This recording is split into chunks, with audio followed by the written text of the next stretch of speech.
After signing known bad head coach Jason Kidd and failing to grab any of the big name free agents this offseason, I figured we were looking at another wasted year of Luka Doncic's prime. You've got a superstar who is very young, and more Luka is starting to look like LeBron James on the early Cavs. They just can't get this man some help. I don't know if the front office is not good, or it just happens to be the market, or what is going on, but they have not gotten the man the help that he deserves, and he goes in every night, he puts up absolutely insane numbers, and people continue to doubt him anyway because he's not winning, his team's not a contender, blah blah blah.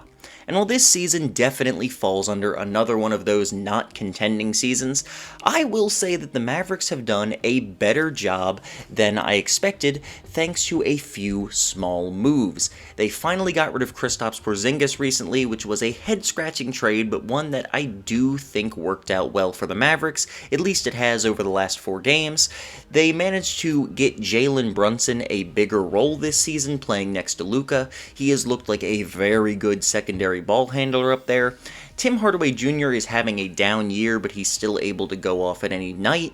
Dorian Finney-Smith just got signed to a longer contract, and he's been a huge part of their defense, and their rotating set of big men in Maxi Kleber and Dwight Powell have done a very good job protecting the rim and having just enough switchability to not be a nightmare in pick-and-roll scenarios.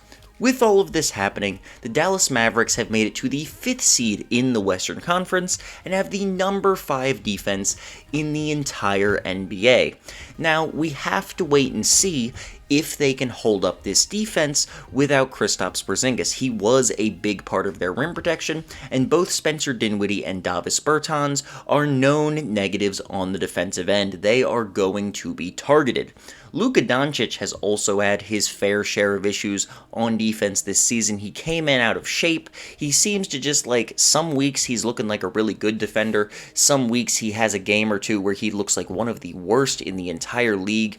I really don't know what is up with his defense this season, but there have been clear signs that Luka, when he is healthy, when he is in shape, can be a positive on the defensive end, and I think that is the next big step for him as a player, a mix of becoming a better defender and becoming a more efficient scorer, and a big part of that efficiency is just going to be getting the man enough help. Tim Hardaway Jr. has been a pretty solid scoring threat next to Luka Doncic for the last few years, and even with him having a down season this year, he is still very much capable of getting you a decent 14 points a game. However, he's not meant to be your second scoring option by any means, and while Jalen Brunson has been a revelation for the Mavs this year, being arguably their second best scorer with how inefficient Porzingis was, and easily being their second best playmaker, I'm not sure about the long-term fit with him and Luka Doncic in the backcourt.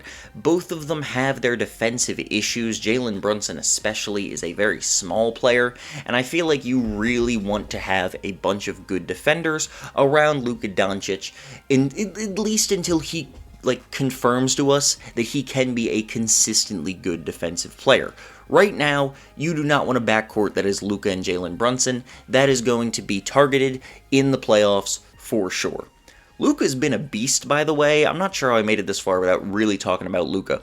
Luka Doncic had a relatively slow start to the season. He's really picked it up recently, but his overall stats are 28, 9, and 9 on 45, 34, 74 shooting splits, and those shooting splits really are the biggest issue with Luka. You can give him some slack for the fact that he lacks help, but at the end of the day, if you are a superstar player, you're taking this many shots, you need to be more efficient. You cannot be scoring 28 points on 22 shots. This man should absolutely be averaging 30 points a game, and the only reason he isn't is because he just tends to miss shots. He takes bad contested shots once in a while for no reason. Sometimes, I know, I've heard it before, Mavs fans, Luka has to take the shots, he doesn't have enough help. I know he doesn't. Look, I know he doesn't. Okay?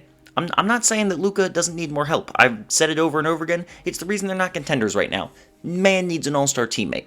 But he still takes some really dumb shots. Sometimes you just see him bring the ball down and dribble out the shot clock and take some dumb contested step back for no reason, and it creates a lot of highlights when he makes those shots, but he's only shooting 34% from 3, so maybe he should take a few less of those and run off ball a little bit more, getting himself some easy points. I'm just saying.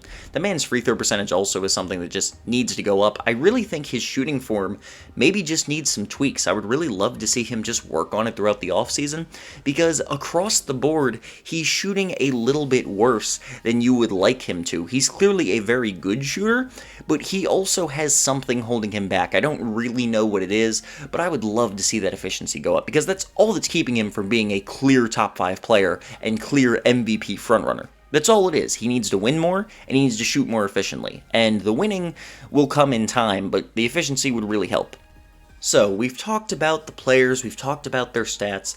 Let's talk about playoff expectations. Will this finally be the year that superstar Luka Doncic makes it out of the first round? Could he even maybe make the Western Conference Finals, maybe even the NBA Finals? No, he could not. We'll come back to the first round thing, but first of all, I have seen some people saying this team is a good shot at making the West Finals. I've even seen a few people saying that they're like a dark horse title contender, that they could make the finals, and, if they get that far, they could beat anyone. It's not happening, guys. I'm sorry. It's just not happening. You are going to have to beat one of the Warriors or the Suns in order to make the finals. Right now, they're probably going to finish as either the 4 or the 5 seed unless they fall off and the Nuggets streak. So they're going to have to face the Suns, almost certainly, in the second round, and I just don't see any way that happens. I don't see any way humanly possible that the Mavericks come out on top in that series. Chris Paul and Devin Booker would tear apart Jalen Brunson and Luka Doncic on the defensive end. Mikal Bridges could probably guard Luka better than just about anyone else in the league. They have a very smart coach. They've got a very good system. Their team is pretty much no weaknesses. They have a lot of playmaking, a lot of shooting, a lot of defense. I don't see any way that the undermanned Mavericks would win more than one game in that series, assuming Chris Paul is healthy, obviously, which he should be. So, no, this team is not making some kind of finals run or even a conference finals run. But when we look at the first round, they would most likely be matched up with the Utah Jazz, and this is where it gets interesting. If I had to place a bet right now, my money is on the Jazz winning this series, simply because they have more star power. Luka would be the best player in this series, but you could argue that the Utah Jazz have the next 4 best players. Gobert and Mitchell are obviously way better than anyone Luka's teammates with. Mike Conley and Bogdan Bogdanovic might also be better than any of Luka's teammates, unless Spencer Dinwiddie keeps up this insane hot streak that he's on, or Jalen Brunson takes it to another level. They really might have 4 of the 5 best players in the series, and at the end of the day, I don't know if Luka can get it done by himself. However, we have seen the Jazz falter in the playoffs before. They have a very weak perimeter defense that Luka Doncic may be able to abuse, and while they don't have great three-point shooting by any means, if you have a series where Maxi Kleber gets hot from 3, maybe he could pull Rudy Gobert out of the paint enough to let Luka attack. I'm not sure. I'm certainly not saying it's impossible with how well the Mavs have played defense this year and how insanely good Luka Doncic can be in a single series. We've seen it against the Clippers twice now. But my money is on them not beating the Jazz, and even if they do, that's it. I'm sorry, they're losing in the second round. The Dallas Mavericks are still at least a year away. They need someone else. Get Luka Doncic some help. Yes, he has some issues to work through on his own. He is absolutely not peaked as a player. I see a bunch of idiots saying he peaked as a player. No, Luka Doncic has a significant amount that he can still improve. He can become a better player, but mostly he just needs a better team. Someone get this man some help so he can get out of the first round, please.